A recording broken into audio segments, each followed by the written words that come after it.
Before jumping into the review, I just want to give a quick forward. The plan was to include 1 or 2 sayings about boating and the open seas, but then something dark and mysterious took over, and the decision was made to see how many could be fit into this review while at the same time still sounding coherent. You won't actually believe how many we fit in, so here is our review for Dredge.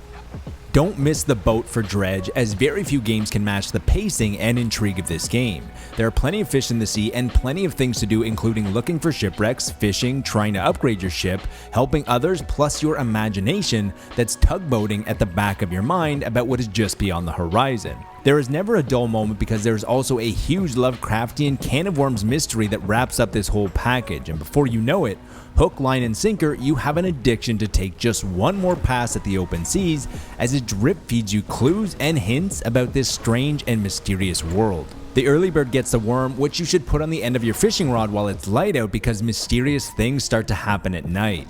This is when you want to batten down the hatches because a man is never lost at sea unless you're at sea after dark, and then you can easily get lost in the thick fog or even die as the world transforms, and at this point, you begin looking for any port in the storm for survival as the dark waters become extremely dangerous. Knowing the ropes is pretty easy as the game slowly teaches you everything that you need to know instead of rocking the boat and throwing everything at you at once, which would leave you feeling blue.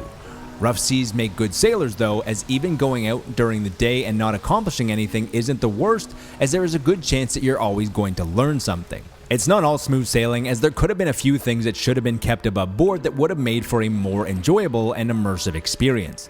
Voice acting and the ability to zoom in on the map, as well as make your own custom markers to remind yourself where you want to explore again. However, Dredge is too good that you will want to stay through the thick and the thin. You will want all hands on deck with Dredge, Steam Deck, because it works perfectly on handheld with its great pacing and your ability to get out in the open waters quickly, and before you know it, that ship has sailed. Time to reel it in and close out this review. Dredge is off the hook with its simple yet addictive gameplay loop. Pair that with a very intriguing story that is much more of a show don't tell, along with satisfying mechanics, and it's as the saying goes, red sky at night, Dredge is a delight.